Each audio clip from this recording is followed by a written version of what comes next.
계속해서 생방송을 통해서 여러분의 절세 고민 시원하게 해결을 해드리도록 하겠습니다. 요즘 부동산 양도소득세 때문에 걱정인 분들 많으시죠? 이 주택의 상속과 증여 과정의 절세 고민, 그리고 사업체를 운영하는 분들이 겪는 복잡한 세금 문제와 절세 고민 함께 나누기를 기다리고 있습니다. 자, 세무사님, 얼마 전부터 6.17 부동산 대책 발표 이후에 7월에도 부동산에 대해서 추가 대책을 예고해서 그런지 관련 문의가 계속해서 들어오고 있다고요? 네, 6.17 이제 조세제도 발표를 했을 때 그 당시에 수도권 모든 지역에 대해서 좀 정조준을 하는 것 같다가 사실 김포라든지 이제 파주라든지 그런 지역들이 계속 이제 예외가 됐었거든요. 그러다 보니까 갑자기 거기에 집값이 확 오른다든지 이렇게 풍선 효과 때문에 앞으로는 또 파주나 김포 이런 지역도 조정 대상 지역으로 들어오는 게 아닌가라는 의구심이 지금 들고 있는 상황입니다. 그러다 보니까 관련된 문의가 굉장히 많은데요. 특히나 경기도권에 있는 주택 지금 매수해도 되는지 아니면 갖고 있는 집 지금이라도 처분을 해야 되는 게 아닌지 관련해서 절세를 하려면 어떻게 하는지 바꾸는 과정 속에서 절세뿐만이 아니라 대체 취득 관련해서 혹시나 본인이 놓칠 수 있는 부분들에 대해서 주택 관련의 세금이 그렇게 지금 많이 오고 있는 상황입니다. 그렇군요. 제 주변에도 요새 부동산에 대해서 고민을 하시는 분들이 부쩍 늘어난 것 같은 느낌이 드는데요. 확실히 그런 고민이 많은 때가 되는 것 같습니다. 자, 그러면 절세 고민 갖고 계신 오늘의 첫 번째 시청자분 전화 연결로 만나보도록 하겠습니다. 안녕하세요. 어떤 고민으로 전화 주셨을까요? 네, 여보세요? 네, 안녕하세요. 안녕하세요. 네. 시청자님 어떤 고민으로 네네. 전화 주셨을까요? 네. 제가 1년 전에 저희 어머니한테 이제 주택을 형제들이랑 같이 공동으로 상속을 받았는데, 네. 지금 이게 이제 상속받은 주택이 어머니가 돌아가시기 전부터 네. 같이 이제 거주했고, 이제 다른 형제들은 따로 나가 살았었어요. 네.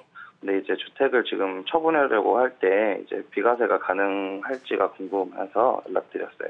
네, 이 주택을 어머니로부터 상속을 받았는데 형제들과 공동으로 상속을 받으셨고 시청자분은 어머니와 함께 그 주택에서 거주를 하신 상태에서 이제 주택을 처분하려고 하는데 이게 비과세가 되는가가 궁금해서 전화를 주셨습니다. 자, 우리 세무사님께 시원한 해결을 좀 받아봐야 될 것 같은데요.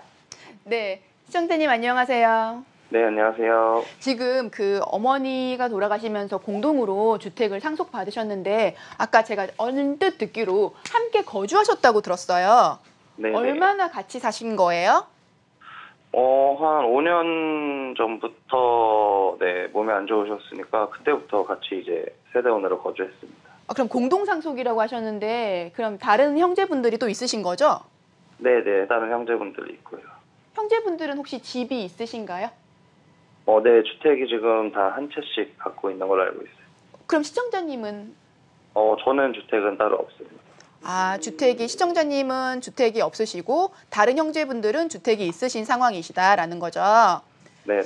네, 자, 이런 경우를 보시면 공동으로 상속받은 주택 이런 분들도 굉장히 많으신데 일단 보통은 이제 비과세되는 특례에 대해서 많이 설명을 드리는데 지금 같은 경우는 시청자님 같은 경우는 주택이 없으신 상태에서 예를 받았기 때문에 어차피 1세대 1주택이시기 때문에 그걸 기준으로 세금을 계산을 하시면 되는데 그 다른 형제분들 같은 경우에는 주택이 지금 있으신 상황에서 공동으로 상속받은 주택을 이제 보유하게 되신 거예요. 그럼 두 가지 케이스로 볼 수 있을 것 같아요.